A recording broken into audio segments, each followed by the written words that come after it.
So hello everyone, कैसे हैं आप सब लोग। आगे बढ़ते हैं आज क्लास में। इससे पिछले वाली क्लास में हम लोगों ने पढ़ा था, दो चीज़ पढ़ी थी हम लोगों ने। एक तो नेशनल इनकम का एग्रीगेट्स की नेशनल इनकम कितने तरीके से होती है, बोलो तो नेशनल इनकम कितने अलग अलग टाइप्स फॉर्म में होती है, या वो वैल्यू किस किस फॉर्म में होती है। ठीक है, जैसे हमने क्या पढ़ा था, हम लोगों ने कल पढ़ा था क्या, हम लोगों ने एक पढ़ा था जीडीपी एट एमपी। एक बार एक को हम ऐसे लिख सकते हैं, एक बार हम क्या लिख सकते हैं, जीएनपी एट एमपी, एक बार मैं लिख सकता हूँ जीएनपी एट एफसी।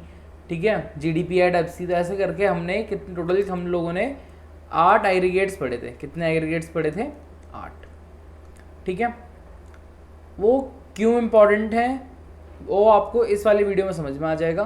ठीक है, आज का हमारा जो मेन टॉपिक है, हमारा मेन टॉपिक क्या है, मेथड्स ऑफ नेशनल इनकम।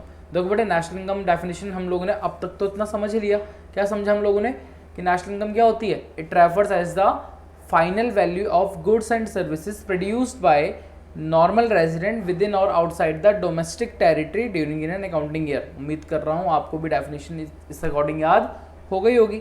आगे बात समझ में। अब हमें करना है मेथड सीखने थे। देखो, नेशनल इनकम को निकालने के 3 मेथड होते हैं। कितने मेथड? 3 मेथड। जिसमें पहला हमारा मेथड, सबसे आसान मेथड होता है इनकम मेथड। क्या मेथड होता है? Income method. इनकम मेथड बड़ा आसान बोलता है, कहता है सबकी इनकम ऐड करो, क्या आ जाएगी? नेशनल इनकम आ जाएगी। दूसरी तरफ दूसरा मेथड होता है एक हमारा एक्सपेंडिचर मेथड। कौन सा मेथड होता है? Expenditure method. अब एक्सपेंडिचर मेथड क्या बोलता है? इनकम ने क्या बोला, सब पूरे भाई इंडिया में जो जो लोग कमा रहे हैं उन सबकी इनकम ऐड कर दो, नेशनल इनकम आ जाएगी। एक्सपेंडिचर मेथड क्या बोल रहा है कि आप सबके खर्चे ऐड करो, आप सबके खर्चे ऐड कर दो, उससे भी हम क्या निकाल सकते हैं? नेशनल इनकम निकाल सकते हैं।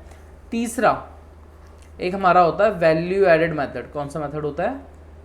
Value added method. Value added method. अब ये मेथड क्या बोलता है? ये मेथड क्या करता है? इंटरमीडिएट वैल्यू को उठा उठा के नेशनल इनकम बनाता है। आपको बेटा ये वाला जो टॉपिक है, थर्ड वाला जो है, वो जब मैं थर्ड वाले पर आऊँगा उस पर ही बहुत डिटेल में जाऊँगा। आज तो फिलहाल हमें सिर्फ इसके बारे में बात करनी है, इनकम मेथड के बारे में बात करनी है। ठीक है, अच्छा एक उससे बहुत इंपॉर्टेंट बात, देखो हम तीनों मेथड से नेशनल इनकम निकालते हैं, बट तीनों इनकम से डायरेक्ट नेशनल इनकम नहीं निकलती। याद करना, मैंने आपको कल बताया था कि नेशनल इनकम को हम कैसे भी लिख सकते हैं, NNP एट FC। या तो ये बोलो कि ये जो वैल्यू होती है net national product at factory cost, यही हमारी क्या होती है? नेशनल इनकम होती है। ठीक है, तो हमें जब भी नेशनल इनकम को कैलकुलेट करना होगा, इसका मतलब ये है कि हमें क्या कैलकुलेट करना है? NNP at FC। तो आप एक तो आज पे एक चीज़ समझ जाओ। क्या समझ रहे हो आप? कि बेटा क्या, अगर हमें कभी भी NNP एट FC निकालना है या हमें नेशनल इनकम निकालना है, उसका मतलब क्या होता है? NNP at FC। National income का मतलब ही क्या है? NNP at FC। और कहीं पे NNP FC लिखा हो, अपने आप समझ जाना हो आपसे क्या निकलवाने के लिए कह रहा, नेशनल इनकम। आगे बात यहाँ पे समझ में। अब जरा बढ़ते हैं। देखो, हाँ तो मैं कह रहा था कि तीनों मेथड से हम लोग नेशनल इनकम निकालते हैं, मतलब NNP FC, बट तीनों मेथड से कभी भी डायरेक्ट नेशनल इनकम नहीं निकलती। हम तीनों इनकम मेथड हम सॉल्व करेंगे। क्या बोला मैंने? हम तीनों मेथड को हम क्या करेंगे? सॉल्व करेंगे, लेकिन तीनों मेथड से अलग अलग वैल्यू पर पहुंचते हैं। इनकम मेथड में हम एक फॉर्मूला यूज़ करेंगे, हम उस फॉर्मूला क्या करेंगे? हम फॉर्मूला यूज़ करेंगे, वैल्यू निकालेंगे। फॉर्मूला लगाने के बाद वो वैल्यू जो आएगी, उस वैल्यू को हम लोग बोलते हैं NDP एट FC। क्या बोला मैंने? NDP at FC। यानी जब भी हम इनकम मेथड फॉर्मूला यूज़ करेंगे, हम उससे जिस वैल्यू पर पहुंचेंगे उससे हमेशा हम कहाँ पर पहुंचेंगे? NDP at FC। यार तो NDP एट FC आया, बट हमें क्या चाहिए था? हमें चाहिए था NNP एट FC। तो मैंने आपको बताया था ना कि अगर ग्रॉस से नेट जाना हो तब क्या करते हैं, तो आपको उम्मीद करो वो याद हो, तो आपको वर्ड टू वर्ड जाना है।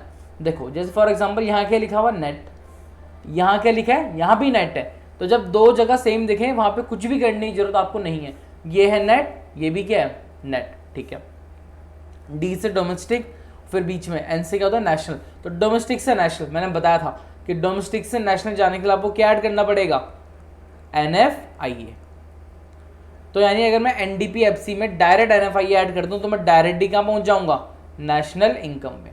ठीक है, आपको 10-12 फॉर्मूले याद करने की जरूरत नहीं, आपको क्या ऐड करना है क्या माइनस करना है, बट आपको इससे पहले वाली वीडियो में जो मैंने बात बताई थी कि ग्रॉस से नेट जाने के लिए माइनस स्टेप, डोमेस्टिक से नेशनल प्लस NFIA और मार्केट प्राइस से फैक्टर कॉस्ट माइनस का 90, आपको बस इतना ही याद करना है। और जब भी हम जाएंगे हमेशा वर्ड टू वर्ड पे जाएंगे। जैसे अभी दूसरा समझाता हूँ, इनकम मेथड में आप लोग एक चीज़ याद कर लेना कि जब भी इनकम मेथड में हम जाते हैं और इनकम मेथड से हम जिस वैल्यू पर पहुंचते हैं उसे हम लोग क्या बोलते हैं, NDP एट FC। अब दूसरा हम होता है हमारा एक्सपेंडिचर और वैल्यू एडेड। ये क्या होता है अगली वीडियो में बात करेंगे, लेकिन इतना ध्यान कर लो कि इनसे भी डायरेक्ट नेशनल इनकम में हम लोग नहीं पहुंचते।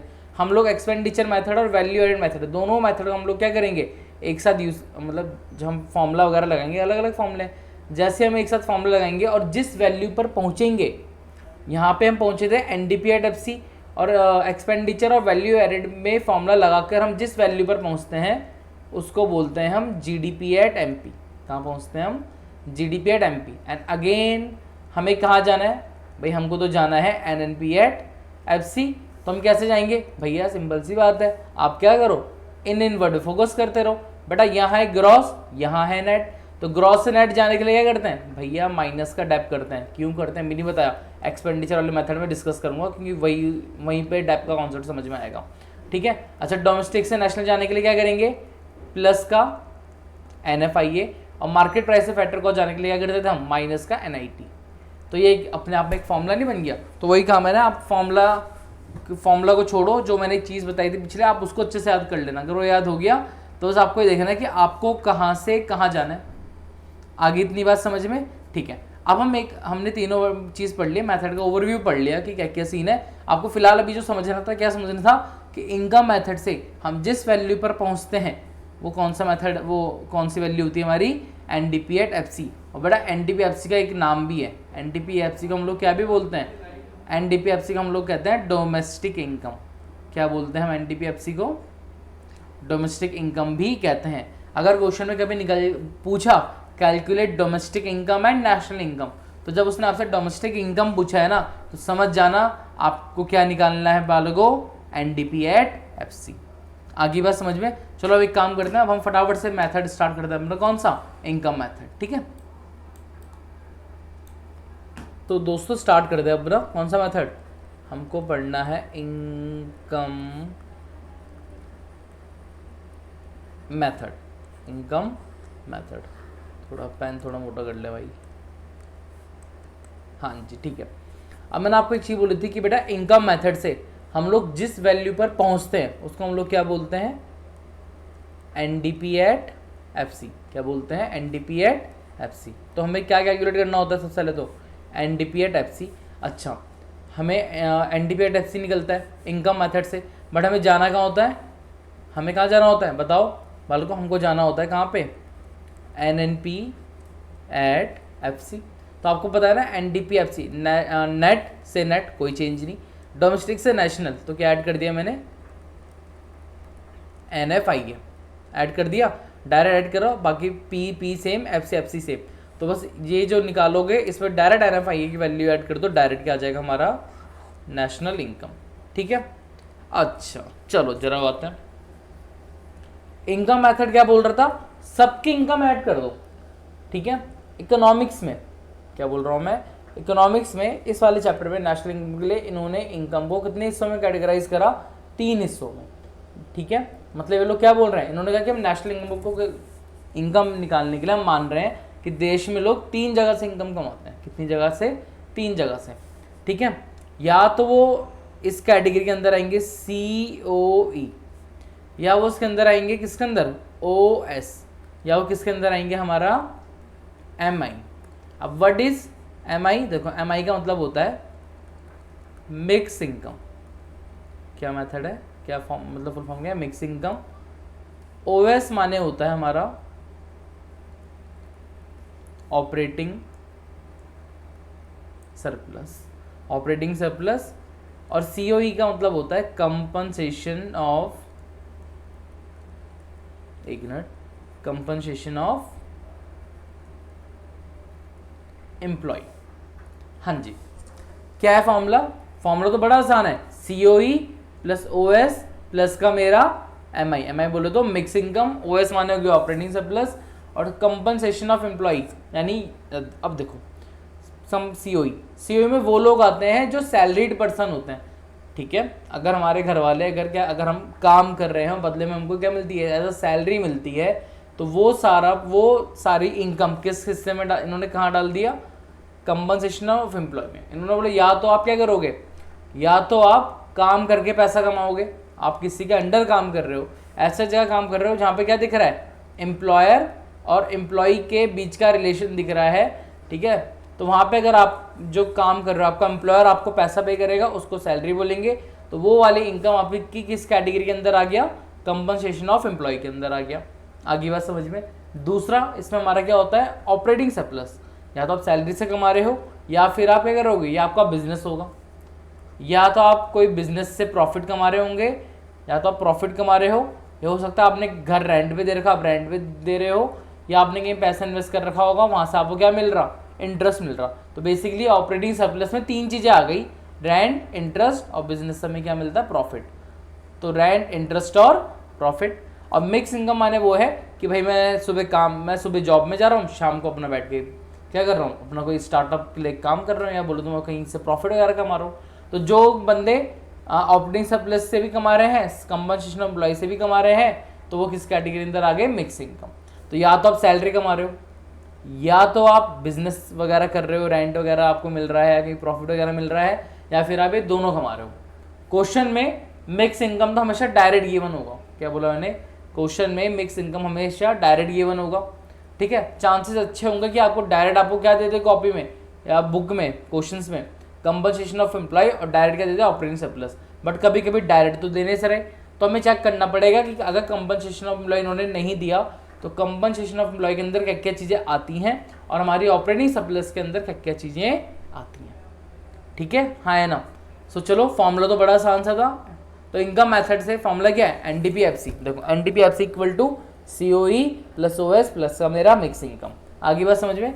अब हमें क्या करना है, अब हमें इनके कंपोनेंट्स वगैरह पढ़ने हैं, ठीक है। तो कंपोनेंट्स के लिए काम करते हैं, एक तरफ मैं लिख देता हूँ COE। कंपनसेशन ऑफ एम्प्लॉय के अंदर क्या क्या आता है जरा फटाफट से देख लेते हैं। तो बेटा इसके अंदर आता है सबसे पहले जैसे क्या हो गया, सैलरी, ठीक है, सैलरी एंड वेजेस भी लिख लो, सब इसी के अंदर आता है। अच्छा, एक एम्प्लॉय को सैलरी मिलती है और क्या मिलता है, बोनस नहीं मिलता, मिलता है। तो बालों अगर कभी बोनस दिखा तो समझ जाना वो भी COE का पार्ट है, ठीक है। उसको कभी कभी क्या मिलते हैं, DNS अलाउंसेस मिलते हैं। DNS अलाउंसेस क्या होता है, इसको बोलते हैं महंगाई भत्ता, ठीक है। DNS अलाउंस, पता नहीं सही लिखा नहीं लिखा, ठीक है। और क्या क्या मिलता है पार्टनर को, उनको परक्यूजिट्स मिलते हैं, शॉर्ट में पर्क्स कहते हैं, ठीक है। बहुत सारी चीज़ें मिलती हैं, इतना तो डिटेल में कोई जाता ही नहीं है, मतलब इतना पूछते नहीं है। तो आप समझ जाना COE का पार्ट क्या, सैलरी, बोनस, कमीशन वगैरह, ये सब किसके अंदर आ जाएगा, हमारा सैलरी के अंदर आ जाएगा। इसमें याद करने वाली या जो ध्यान देने वाली जो बात है वो है यहाँ पे सबसे इम्पोर्टेंट, जहाँ बच्चे कंफ्यूज होते हैं, वो होता है सोशल सिक्योरिटी कंट्रीब्यूशन।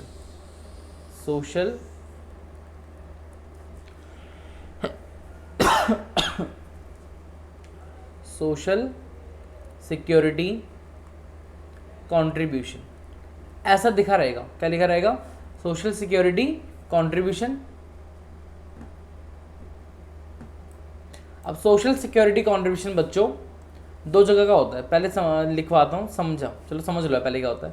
देखो सोशल सिक्योरिटी कंट्रीब्यूशन, सोशल इसका मतलब ये होता है कि जब हम क्या करते हैं, सपोज करो मैं सेल में काम करता हूँ, मैं एक कंपनी में काम करता हूँ, तो मुझे वहाँ से क्या मिल रही होगी भाई, मेरे को वहाँ से सैलरी मिल रही होगी, ठीक है।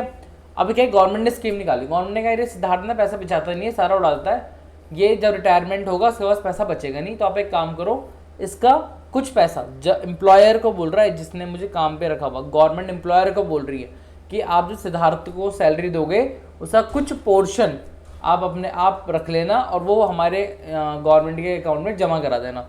ये हर महीने होता रहेगा और जब ये सिद्धार्थ रिटायरमेंट लेगा तो हम इसको पैसा इकट्ठा करके कर देंगे, दे देंगे, जिसको हम लोग प्रोविडेंट फंड भी कहते हैं। आगे बात समझ में। उन्होंने कहा ठीक है, कोई दिक्कत की बात नहीं है। उन्होंने गवर्नमेंट ने फिर कहा बेटा सपोज करो अगर सिद्धार्थ की सैलरी 50,000 है तो उनको 5,000 आपको 5,000 काट देना, एम्प्लॉयर ने कहा ठीक है, एम्प्लॉय की तरफ से कॉन्ट्रीब्यूशन चले गया।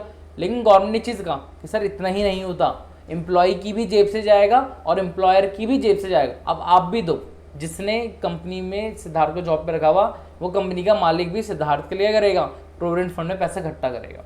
आगे बात समझ में। अब ये जो पैसा मिल रहा है ये मेरी सैलरी का पार्ट बन जाता है कहीं ना कहीं, ठीक है। इसलिए लोग यहाँ पे क्या वर्ड यूज़ करते हैं, सोशल सिक्योरिटी कॉन्ट्रीब्यूशन। अब सोशल सिक्योरिटी कॉन्ट्रीब्यूशन हुआ है ये दो जगह, ये दो जनों की तरफ से हुआ है। एक हुआ है एम्प्लॉयर की तरफ से और एक हुआ है एम्प्लॉय की तरफ से। जो एक तो क्या मेरी तरफ से कॉन्ट्रीब्यूशन और एक कॉन्ट्रीब्यूशन जो मेरे बॉस ने मेरे लिए डाला, ठीक है। अब बात होती है कि अब होता क्या है कि दोनों तरफ से आता है, social security contribution by employer या फिर social security contribution by employee. अब ये होता है कि हमें चेक करना होता है कि हम किसका ऐड करेंगे, किसको नहीं लिखेंगे। तो हमेशा ध्यान रखना social security contribution by employer हमेशा क्या होगा, ऐड होगा। सोशल सिक्योरिटी कॉन्ट्रीब्यूशन हमेशा क्या होगा, ऐड होगा। और एम्प्लॉय वाले का नो ट्रीटमेंट। क्या बोल रहा हूँ मैं, नो ट्रीटमेंट। ऐसा क्यों, देखो मैंने कहा मानो मेरी सैलरी कितनी है, 50,000 है मैंने कहा मेरी सैलरी 50,000 है। और उन्होंने क्या रट्टी ना मेरा काट दे प्रोविडेंट फंड, और तुम मुझे कितने दिए होंगे, उन्होंने मेरे बैंक में डाले 45,000। उन्होंने तो डाले बैंक में 45,000, बट जब मैं गवर्नमेंट को टैक्स की रिटर्न भर रहा हूँगा ना, तो वहाँ मैंने अपनी सैलरी कितनी दिखाई होगी, 50,000 ही दिखाई होगी। क्योंकि जब सैलरी हमें मिलती है ड्यू बेसिस में मिलती है, सॉरी जब हम सैलरी को दिखाते हैं इनकम टैक्स में तो किस बेसिस में दिखाते हैं, ड्यू बेसिस में दिखाते हैं। ड्यू बेसिस मतलब होता है आपको रिसीव हुई है नहीं हुई, कितनी आपकी इनकम बनती है उतना आप दिखाओगे हमेशा। मतलब नो ट्रीटमेंट क्यों करा, क्योंकि ऑलरेडी इंक्लूडेड इन सैलरी, यानी एम्प्लॉई का कंट्रीब्यूशन जो मेरी जेब से जो कंट्रीब्यूशन गया था, मेरा कंट्रीब्यूशन क्या होता है, ऑलरेडी इंक्लूडेड होता है। किसके अंदर इंक्लूडेड होता है, मेरा सैलरी के अंदर। किसके अंदर, सैलरी के अंदर, ठीक है। बस यहाँ पे कंपनसेशन ऑफ एम्प्लॉय में हमें यही चीज़ ध्यान रखनी पड़ती है क्या, कि अगर कॉन्ट्रीब्यूशन एक होगा एम्प्लॉयर की तरफ से, एक होगा एम्प्लॉय की तरफ से, तो जो कॉन्ट्रीब्यूशन एम्प्लॉय की तरफ से, एम्प्लॉय की तरफ, ये देखो एम्प्लॉय की तरफ, उसको छोड़ देना, कुछ ट्रीटमेंट करने की जरूरत नहीं है। बट जो एम्प्लॉयर का कॉन्ट्रीब्यूशन होगा उसको हमेशा अलग से हम लोग क्या करेंगे, ऐड करेंगे, ठीक है। उम्मीद कर रहा हूँ आपको यहाँ पे समझ में आ गया होगा, ठीक है। तो ये सारी चीज़ें थी जो हमें ध्यान रखनी पड़ती है किसमें, कंपनसेशन ऑफ एम्प्लॉय में। थोड़ा इसको दूर कर, ठीक है। अब हमारा दूसरा, बस खत्म हो गया, टॉपिक खत्म होने वाला है। दूसरा हमने क्या डिस्कस करा था, ऑपरेटिंग सरप्लस। क्या डिस्कस करा था हम लोगों ने, अब बोला ऑपरेटिंग सरप्लस में क्या क्या चीज़ें आती है, फटाफट देख लेते हैं, फिर आज की वीडियो इतना ही करेंगे। फिर हम ऑपरेटिंग सरप्लस माने तो जब, अब देखो ऑपरेटिंग सरप्लस में 3 टाइप की इनकम आती है, बेसिकली 4 होती है। आप ऐसे ऐसे याद करना। ऑपरेटिंग सरप्लस को मैं एक्सपेंड करूँ तो ऑपरेटिंग सरप्लस इक्वल टू होता है रेंट प्लस इंटरेस्ट प्लस का मेरा प्रॉफिट और प्लस का एक और कर दो क्या, रॉयल्टी। तो बेसिकली 4 चीज़ें होती हैं। फोकस फिलहाल इन तीनों में करना, क्योंकि रॉयल्टी वाला तो कभी कभार ये लोग रॉयल्टी देते हैं, मोस्ट केसेस में रॉयल्टी वगैरह पूछते नहीं है, ठीक है। फिलहाल ये है, और इसको भी ऐड वैसे याद करना, ठीक है। वैसे मैं इसको RIP करा के याद करा दूँ, आप इसको ऐसे याद कर लो, 2 R है ना, तो R² IP याद कर लो, सिंपल सी बात, R², रेंट और रॉयल्टी, इंटरेस्ट और प्रॉफिट।